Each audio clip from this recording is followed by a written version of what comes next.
जय सिया राम, जय श्री कृष्णा, राधे राधे सभी भक्तों को।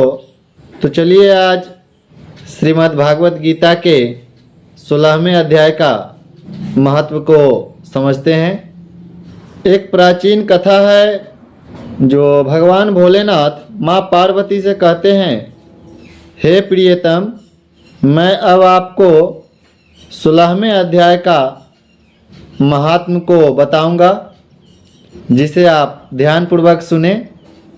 फिर भगवान कहते हैं, गुजरात में एक सौराष्ट्र नामक नगर है। वहाँ पे खड्गवाहु नाम के एक राजा रहते थे, जो दूसरे इंद्र के समान प्रतापी थे। उनके पास एक हाथी था जो हमेशा मद बहाया करता था और सदा मदोन्मत्त में उन्मत्त रहता था। उस हाथी का नाम अरिमर्दन था। एक दिन रात में वह अचानक ही अपने सांकलों और लोहे के खंभों को तोड़कर अपने हाथीसार से बाहर निकल आया। पिलवान उसके दोनों ओर से अंकुश लेकर डरा रहे थे, किंतु क्रोधवश उन सब की अवहेलना करके वह हाथी ने अपने रहने का स्थान हाथीसार को तोड़ दिया, ढाह दिया। उस हाथी के ऊपर चारों तरफ से पिलवान लोग भालों से, गजारों से उसे मार रहे थे। फिर भी पिलवान ही डरे हुए थे। हाथी को तनिक भी भय नहीं था। इस कौतूहलपूर्ण घटना को सुनकर राजा स्वयं हाथी को मनाने की कला में पूर्ण निपुण राजकुमारों के साथ वहाँ पे पहुँचे। आकर के उन्होंने उस बलवान दतेले हाथी को देखा। नगर के निवासी अन्य काम धंधों को छोड़कर अपने बालकों को उस हाथी के भय से बचाते हुए बहुत दूर खड़े होकर उस महाभयंकर गजराज को देख रहे थे। उसी समय कोई ब्राह्मण वहाँ पे तालाब से नहा करके उसी रास्ते से गुजर रहे थे। वे गीता के 16वें अध्याय के प्रतिदिन पाठ किया करते थे और गीता के ही कुछ श्लोकों का जप भी करते थे।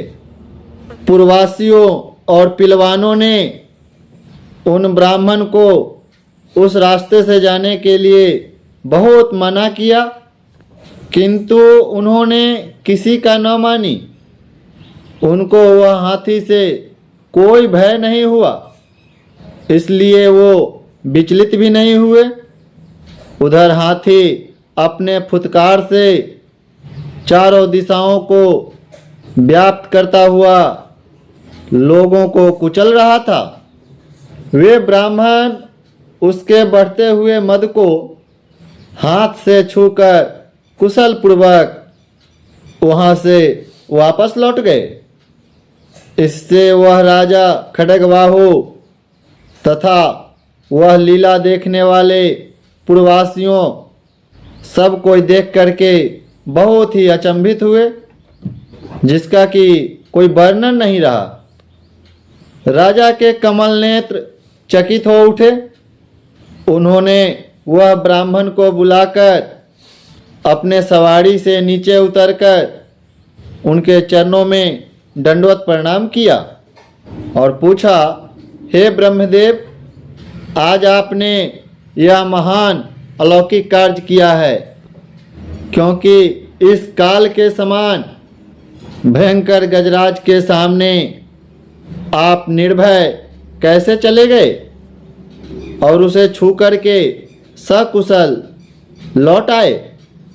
हे प्रभु, आप किस भगवान का पूजा करते हैं, वह किस मंत्र का जप करते हैं, वो मुझे बताइए, सुनाइए। फिर वह ब्राह्मण देव कहते हैं, हे राजन, मैं सर्वव्यापी जगत के पालनहार भगवान श्री कृष्ण का पूजन करता हूँ, उन्हीं का ध्यान करता हूँ तथा श्रीमद् भागवत गीता के 16वें अध्याय का पाठ करता हूँ और उसी का कुछ मंत्र का जप करते रहता हूँ। इसी से ये सारी सिद्धियाँ मुझे प्राप्त हुई है।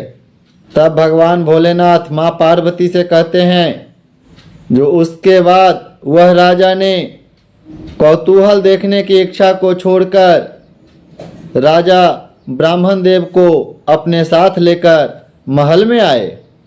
वहाँ शुभ मुहूर्त देखकर 1,00,000 स्वर्ण मुद्राओं को देकर उन्होंने ब्राह्मण को संतुष्ट किया और उनसे गीता मंत्र की दीक्षा ली तथा गीता के 16वें अध्याय का पाठ करना आरंभ किया। कुछ श्लोकों का अभ्यास कर लेने के बाद उनके मन में हाथी को छोड़कर उसके कौतुक देखने की इच्छा प्रकट हुई। फिर तो एक दिन वह सैनिकों के साथ बाहर निकलकर राजा ने हाथी बनों से उसी मत गजराज का बंधन खुलवाया। वे निर्भय हो गए। राज्य के सुख विलास भोग के प्रति आदर का भाव नहीं रहा। वे अपना जीवन तृणवत समझकर हाथी के सामने चले गए।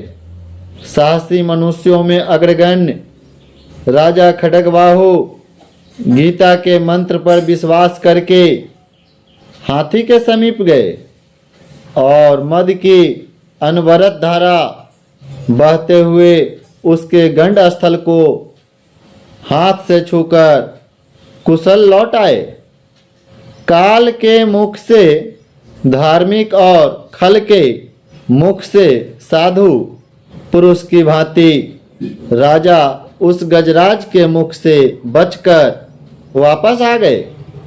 नगर में आने पर उन्होंने अपने राजकुमार को राज सिंहासन सौंपकर तथा राजगद्दी देकर वह स्वयं भी प्रतिदिन गीता के 16वें अध्याय का पाठ करने लगे।